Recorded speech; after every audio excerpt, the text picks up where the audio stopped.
First question I have is, and this is one of the private ones, how about personalities who want to create a podcast and promote it on the air, but it's their own podcast, and their goal is to how we can leverage the audience to create traffic and followers for the podcast without it being a conflict of interest and getting in trouble with the radio station.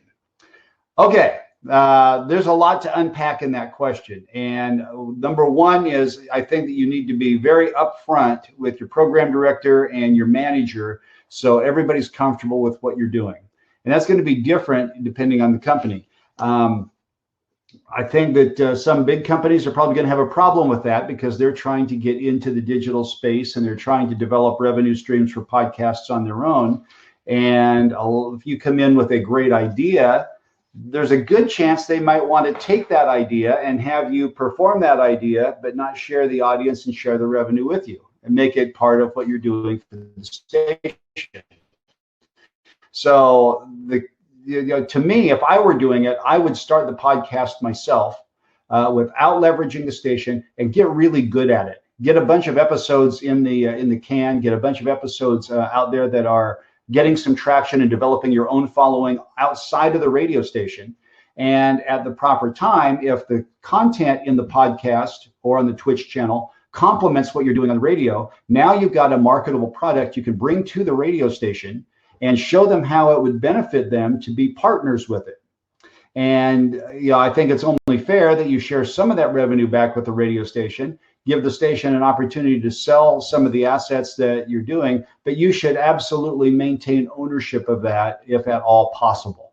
Now, if I were managing a radio station today, and I managed stations here in San Diego for many years and program stations in San Diego as well for about 25 years, if I were in that position today, I would be encouraging all of my talent and all of my personalities to spread their wings, to explore these things and to develop their audiences on their own. Because as you develop a greater brand presence as a personality, it raises your profile. And what does that do for my radio brand? It enhances my radio brand. It creates more urgency for those followers on digital assets to come to the radio station, which creates ratings and it creates all kinds of opportunities. So the two should not be mutually exclusive. The two should be very compatible and the two should be able to work together really well. Now, that's, in my opinion, that's in a perfect world. But I know that you're not living in a perfect world and every situation is different. So the first thing I'll tell you is don't be a cowboy and get out there and do this on your own and then start talking about your podcast or your Twitch channel on your radio show until you clear it, until you get permission. All right. So that's number one.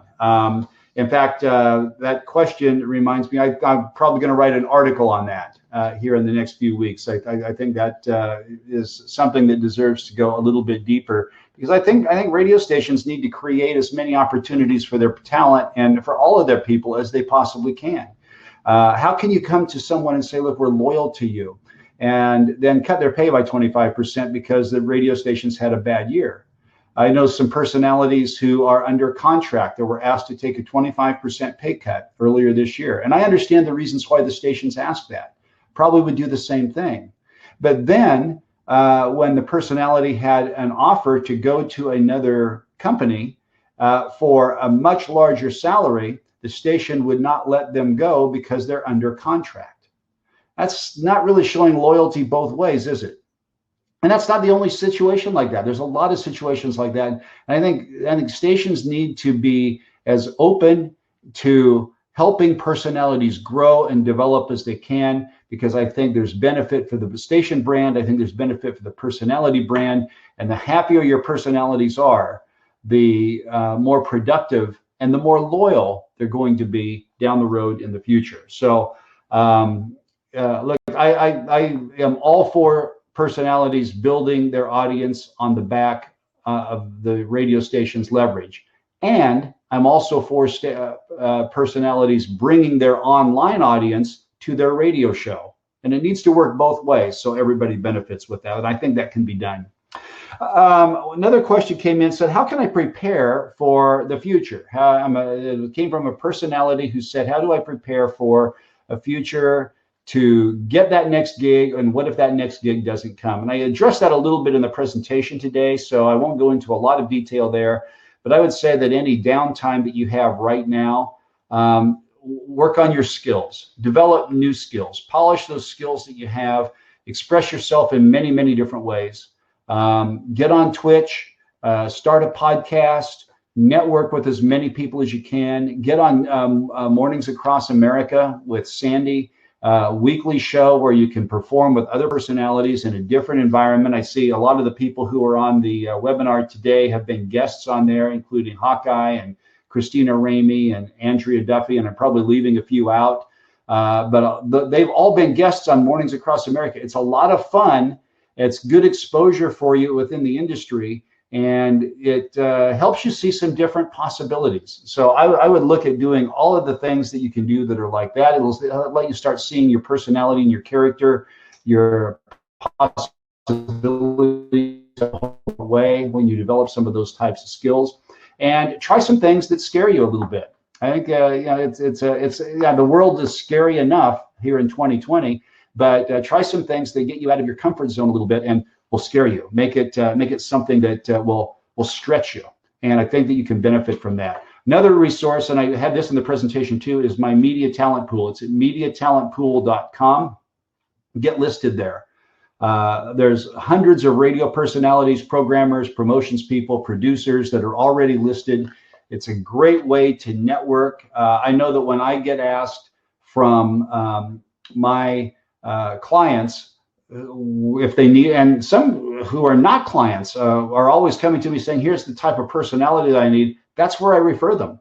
I'll say, hey, here's 5 people in the radio talent pool that are great people that you should look at. And the ones that I know personally and that have networked with me are the ones that get those recommendations. So look into mediatalentpool.com.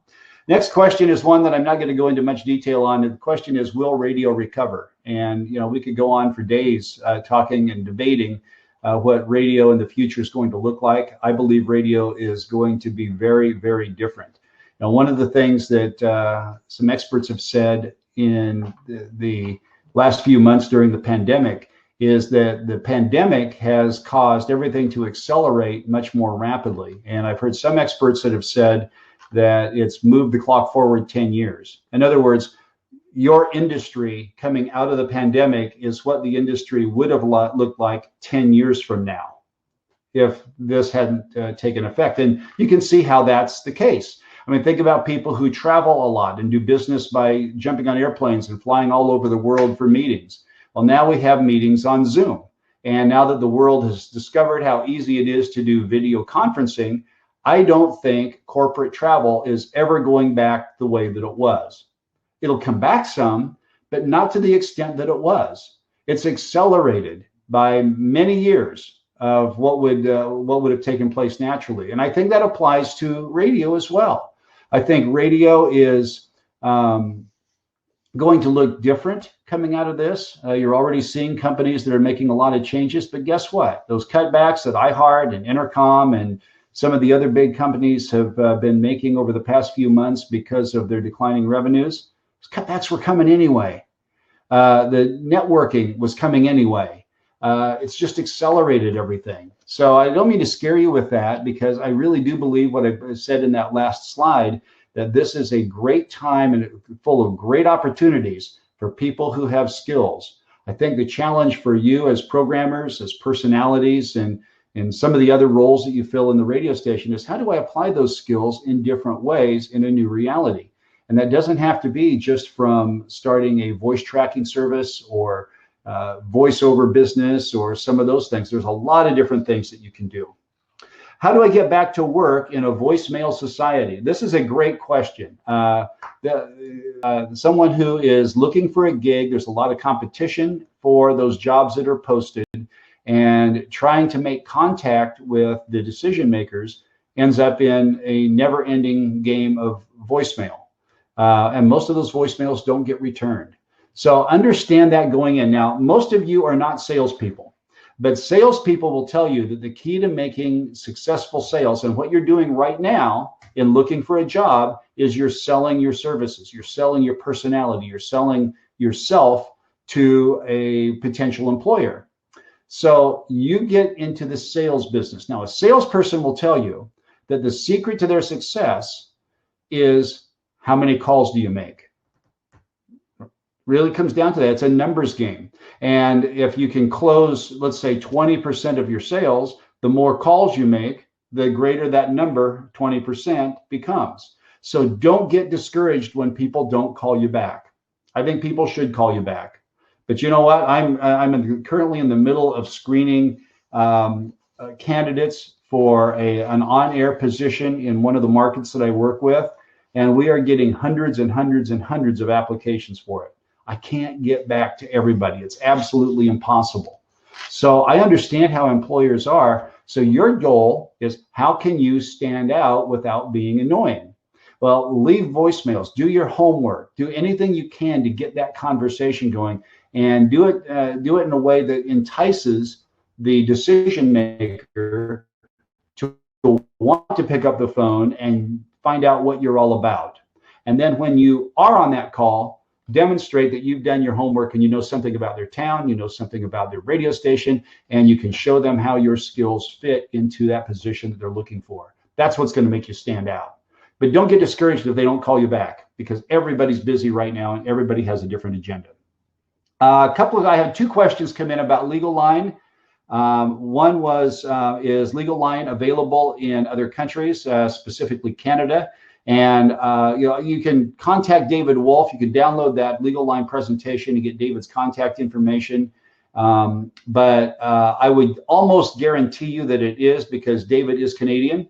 Originally, he's been in the U.S. for many years. He lives in Tampa now, but I'm sure that it's available in Canada. It's all the content and all the information, all the attorneys who are participating are local attorneys. So I am like 99.9% sure that it's available for Canadian broadcasters. Radio Swag Shop, I got another question about Radio Swag Shop for Canada that was posted as well. And Radio Swag Shop, I know for a fact is. You might have seen in the chat while that was playing, Radio Swag Shop is run by my son, Andrew Johnson. Christina pointed out the resemblance. And then David's on the webinar and he says, yes, it is. So yes, it is available in Canada. You definitely talked to David about that. So Andrew's my son. He grew up, worked at some of the radio stations that I programmed over the years, and then started his own digital marketing business. And about 6 or 8 months ago, I went to him and said, you know, I would love to get a better merchandise shop going for one of my clients, Free Beer and Hot Wings out of Michigan, that are syndicated on a bunch of stations. So he did all the homework on it, looked it all over, and figured out a great solution that was absolutely brilliant and worked so well for Free Beer and Hot Wings over 3 months or so, that he said, you know, I think I really got something here. I want to put this out to some of your other clients. And, you know, now he's approaching 100 stations after really having this available for only a couple of months. And you can see the reasons why. It's a no-brainer. It's free. It's easy. It's turnkey. You sign up for it and you'll have your shop up and running in 24 hours. Your staff doesn't have to touch anything. He's figured out how to solve everything for them. So yes, I'm promoting it for him, but I think it's a great thing for every one of you, whether you're a station program director that wants to get more exposure for the brand and has lost their marketing dollars. And if you're a personality that has a podcast or a Twitch channel, or if you have a show on terrestrial radio and you want to have some show-specific swag that you can't afford to go out and have mass-produced and maintain the inventory, this is the solution. I mean, it's absolutely a brilliant way for everyone to go. Next question is about income from Twitch. And I know Don Collins, and Don just posted his email up on the chat room. You can reach out directly to Don, but the question was about what income is available in Twitch. And I know there's 5 sources of income, and Don is much more eloquent in explaining what those sources are than I am. But it has to do with people giving you tips, with passing bits your way. Once you get a large enough audience, you can get sponsorships and advertising inserts that go into your Twitch channel. And that's what Don's services are for. He'll talk you through all of that, and he'll help you get a much more high profile on the Twitch channel as well. He's doing it with a lot of big personalities, and he's doing it with small personalities, doing it with some podcasts. I know he's working with Andrea Duffy, who's in the webinar today and was on Mornings Across America. Andrea and her partner have a Twitch channel and a podcast that's about real crime. And it's really good. Andrea is an amazing personality, and it really comes through in her Twitch broadcast. So check that out on Twitch, and you can see what it all looks like. Next question is whether, and David, I'm glad that you're on the webinar, because you need to answer this one. Is Legal Line a trademarked name? Because one of the TV stations in my market is doing something similar and is calling it Legal Line. So David, you can answer that if you want, and just type it into the chat room, and that'll be the answer. I don't know if it's trademarked or not. Tom says, is Radio Swag Shop open to personalities and shows, or just different ways that you can go with that? And David says that Legal Line is used frequently. So I don't know that it's, I guess that means that it's not trademarked, or it is trademarked, and it's just not something that he pursues to track down and issue cease and desist orders, because he's got a business to run and not wanting to be the attorney.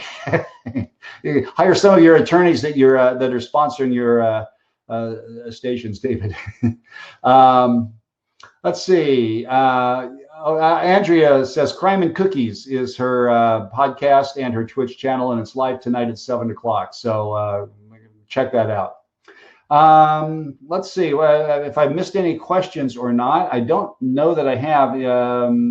Chuck says Audience Magnet course is worth it. Thank you very much. And I'm upgrading Audience Magnet course in the new year as well. There's going to be some new things that are coming out with that as well. Brian Thomas types M many times. Thank you for that. As Christina says, it's a cat on the keyboard. Brian also made a comment earlier about the guitar that's behind me. I think I told this story in a webinar last month or the month before. Someone asked what guitar that is. It's a Rolling Stones guitar. And let's see, it is from the Bridges from a Babylon tour. Bridges of Babylon, Stones came out and they started that tour in San Diego, where I was programming a station, and I started playing the single because it was all about the community. I didn't know if the single was going to be a hit, but it sounded pretty good. And so we put it on the air, and the manager of the Stones called me a couple of weeks before the show and said how much Mick had realized that we were playing the song, and it caused some other stations around the country to start playing it too, and he wanted to meet me at the concert. So my wife and I went backstage and before the show and met Mick. Came out by himself, was the nicest guy in the world, hung out with us for about 25, 30 minutes, and gave me, and at the end he said, hey, a couple of things. Today's Charlie Watts' 63rd birthday, and we're having a party for him over here. I'd like to have you come and be our guests. So we got to go to Charlie Watts' birthday party. I mean, how cool is that? And then as we were, the show was about to start and he was sending us on our way, he said, hey, I'd like to give you something. I had the band sign this guitar. Here you go. And so he gave that to us, and it was a great experience. So I've got a bunch of guitars up in the attic that are all put away. This is the only one I display because there's such a good story that goes along with it. So that's that's awesome. Vanessa says, I'm local here in San Diego and I love radio. I'd love to volunteer with you to learn more. Do you think that would be possible? Vanessa, reach out to me. Send me an email. Tracy@tjohnsonmediagroup.com. Let's get through this pandemic and let's talk about this, because I would love to take on some help. That would be great. David says the use of Legal Line is trademark lawyer says it's public domain. So if necessary, we would use a different name like Law Line. Okay, so that's what he would do. If he comes into a market where Legal Line is already being used by a TV station, he'll just rebrand it to something different and come up with a different name. That's really smart.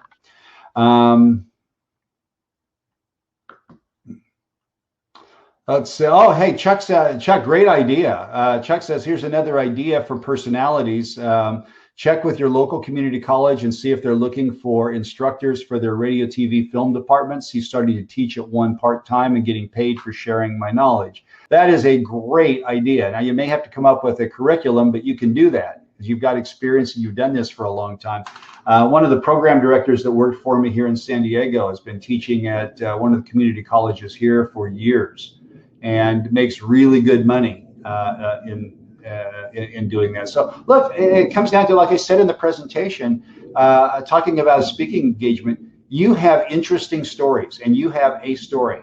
The key is you've got to figure out what that story is, and you have to figure out how to get that story out of you so you can tell it in a way and you can express it in a way that is marketable in a lot of different ways.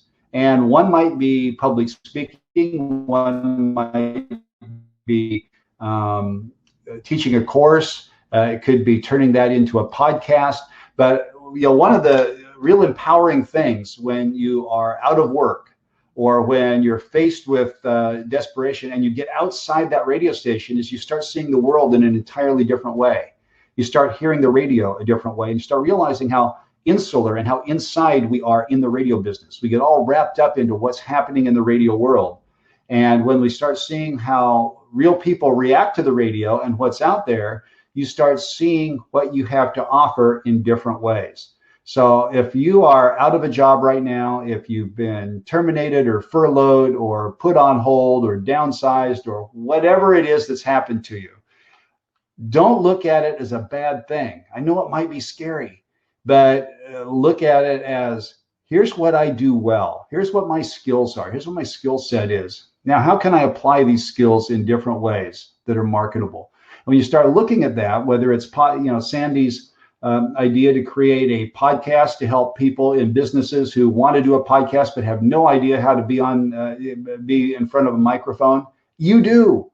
You can make that happen for them, and it's highly marketable. So look at different ways that you can take on these challenges that whether you're working now for a radio station and you want to protect yourself in the future, or if you want to expand what you do, if you want to create your own media brand, if you're desperate, if you're in a situation where you've got nothing going on and you need to start up, start doing it. Start applying it, because you can have a very bright future.